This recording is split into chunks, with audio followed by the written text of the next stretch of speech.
Hi, Melissa Bill, and welcome to the Business Roundup, where we catch up with the movers and shakers in the business world. Today, joining me is Jonathan Escobar-Marin. He is the CEO of Actio Global. Thank you so much for joining me today. Hi, Melissa, and thank you for having me here with all your audience. And now I also forgot to mention you're also an author of a new book. And before we kind of get into the book, we're going to talk a little bit about your background, because I know you've had a pretty interesting entrepreneurial journey. Can you discuss a little bit about how you got started and kind of how that led you to where you are today? Yes, thanks for asking this. Yes, my career, I started in 2001. Basically, from 2001 to 2009, I was working for SME companies, small medium enterprises, and I was helping industrial companies to industrialize their products. And I was experimenting a lot with a lot of methods, especially from Toyota production system, Toyota way. But also by that time, I learned methods like OKRs and different approaches, not to help a big network of teams and people to work towards common goals. Then I was very lucky to join a Procter and Gamble company and experience how Procter and Gamble, how they translated the strategy into execution in a way I had never seen, and to learn from A.G. Leffley, that is one of my reference as a leader. Then I moved to a German company, Hermann Group, an amazing company, and then I faced the problem that leaders face today, that how difficult it is to translate their strategy into execution at the global level, right? And to make sure that when you translate the strategy into execution, you don't get lost in translation. And I realized that there was a big gap between strategy and execution, between top leadership, the management team of the P&Ls, and the teams working below the leadership team, the management team. And also there was a gap. No one was helping top leaders, to translate their strategy into execution and to set an operating system that will help them to deliver the most important results. Therefore, I decided to come back to Barcelona, to my home city in 2015. And as I realized that this gap was a gap in today's world and that leaders needed support there, I founded Actio Global. That is a company that is highly specialized. We are global leaders in helping leaders to translate their strategy into execution, to shape ways of working in their organizations that translate the strategy into execution. And that was my journey during these 7 years that I am the CEO. I'm the owner of Actio Global. I also founded Actio Ventures. Actio Ventures is supporting startups and scale-ups to grow, and to grow consistently, and to grow in a systemic way. And during this journey, we also develop our own technology to support leaders to translate their strategy into execution. We developed the wall, what we call the wall. We developed the Wally. It's a AI layer that we are now developing, and the Drumbot. So different technologies that support our work with top leaders in the best organizations in the world, as I said, to make sure that this strategy end up in results, in impact, or in learning. That is what we do in these organizations. And now, what are some of the things that you look at when you're helping them scale like performance and operations? Yeah, the first thing that we need to define is the brutal priorities that they have in their organization. So we are lucky that with the organizations that we work, they have very good strategies. But the problem is when they have to take these strategies and translate them into clear set of priorities. That at the same time, these priorities are going to become teams, and teams that are going to execute these priorities. No? And in this translation, there are what we call execution killers. No? Sometimes there is a big ambiguity. These strategies are well defined, but they are not defined as priorities. So when you try to translate them into priorities that need to be actionable, there is a gap. And therefore, this is one of the gaps that we try to solve.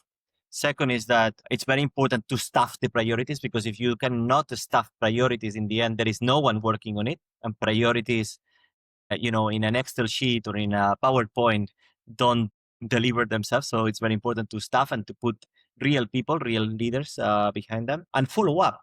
So we see sometimes many organizations that have a lot of PowerPoints, a lot of planning, but that 2 months later, no one knows if that is actually happening. Right. So when we start to work with companies, we look at these three fundamental things. So priorities, people, and the governance system, to make sure that what we have decided to do, the choices that we have done, actually happen. And if not, we learn. And if we need to iterate or pivot these priorities, we do it at the right time with the right people. That's true, and now I'm sure as AI is, like, becoming, like, more involved in a lot of these types of things, operations, is that complicating things or making things a little bit more difficult for these organizations? Well, it's accelerating, right? The world is accelerating at a pace that we have never seen it before. That's a reality. In the book, I describe the world as a fate world.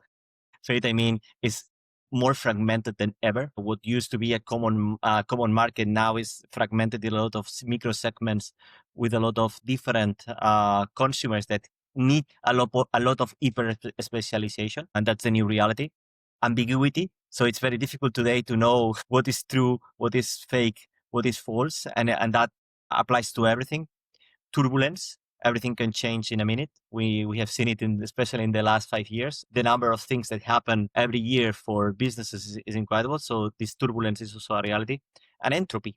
The strategies that we defined 1 year ago need to be continuously reviewed against the consumers and the responses of the consumers, and also the changes, the macro changes in the market. So an AI is accelerating all this in a way that we had never seen before. At the same time, we don't work for a single company where AI is not delivering or helping to deliver the most important initiatives. So AI is an accelerator also to deliver the initiatives, to deliver the most important priorities in the organizations. And we see this as a big opportunity for the next years. And now what are some of the now the book is called Lead to Beat, and it's the leadership rhythm that shapes tomorrow. What are some of the other things that the book kind of breaks down? The book starts to describe the world as we see it today, and we see it today from the lenses of the top executives we work with in many organizations.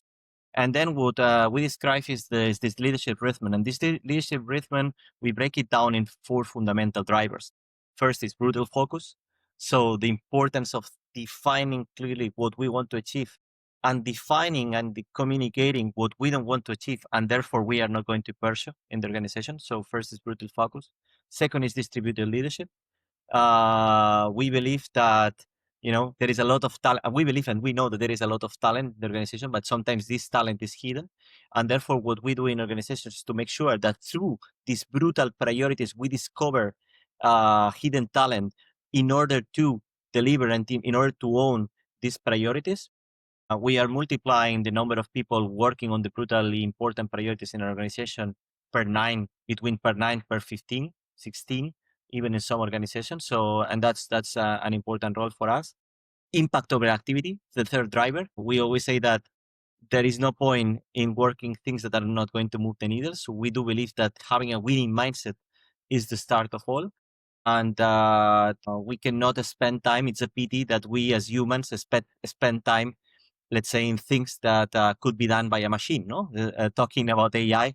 So it's very important that we work in things that really move the needle, and that people go home every day with with the satisfaction of having worked on things that matter, right? And not in PowerPoint or Excel sheets that end up in the cloud, but no one is working with them, no? So we believe that this impact over activity mindset and obsession is very important.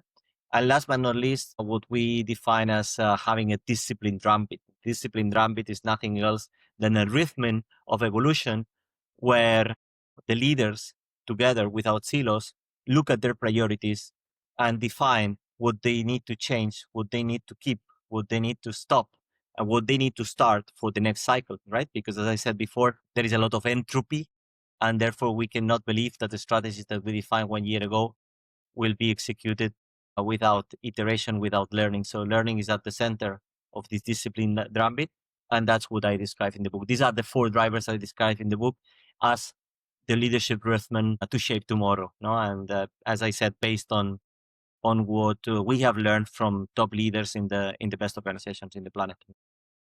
And now do you work with industries and it's on a global level, but any type of industry? Are there ones that you specialize in more? We are working across 32 countries today, and we are working from Fortune 500 CEOs to also entrepreneur minded disruptors, like especially in consumer retail, in tech, and industrial tech. That are the three sectors where we are working the most. especially because these are sectors that have the complexity of working with multi-category, multi-product that need to work fast, no, to deliver to their consumers. And this multi-category, multi-product need to end up to consumers that, as I said before, are fragmented into a lot of micro segments in different markets. No, and all this complexity is the complexity that we enjoy to have and that we enjoy to solve through these ways of working that create brutal focus, distributed leadership, a mindset of impact over activity, and a disciplined drumbeat that helps organizations to evolve continuously, that make transformation a habit and not a project. That is our, let's say, And now the book, if someone wanted to get a copy of the book, would that be on Amazon, the website? Where are some of the places they can go? well, it's in a lot of places. They just sent me yesterday the report, and it's already in more than 28 countries in 72 marketplaces. So if you, I don't want to give, let's say, preference to any retailer, but of course, Amazon, Porchlight is very efficient for purchases for corporate companies that have already purchased, now for their leadership team, for their management team, for their top leaders. But if you Google lead to beat, you will find it in almost every retailer in more than 28 countries. The book is launched October 28th, and therefore probably in the next days it will be available in more and more places. Okay, wonderful. And if people wanted more information about you and the company, where would be the best way to find that? I have a website. It's jonathanescobarmarin.com, where, let's say, yeah, we will be also uploading articles during the next months. And there is the page of the book that is leadtobit.com also, where it's defining what the book is about. And also we have our website of our company, actioglobal.com, where say we describe our services. So these three websites I think are good places for this. But yeah, I would say LinkedIn is the best place to connect and to engage in the conversation. We'll be also deploying a newsletter in the next weeks to explain what we are talking about the book, our thoughts, our learnings, because in the end we are working with a lot of organizations every day, and we have everyday learnings now about the drivers I described and the world we are living today. Wonderful. Well, I appreciate you joining us today and look forward to possibly having you back to talk a little bit about just different things that are going on and as we see how things are going to shape in the next couple of years. Thank you very much, Melissa, for having me here, and thanks to all the leaders that will be listening to us. Thanks for for leading this world that is amazing, but it also has a lot of challenges. And we honor the leaders that are shaping the next the tomorrow that we all live in. Thank you. Thank you for joining the Business Roundup, where we always try to bring you interviews with some of the leading people in business, whether it be technology, finance, or energy. I hope you tune in. I hope you subscribe and listen, and we'll give you updates for new interviews that are coming up.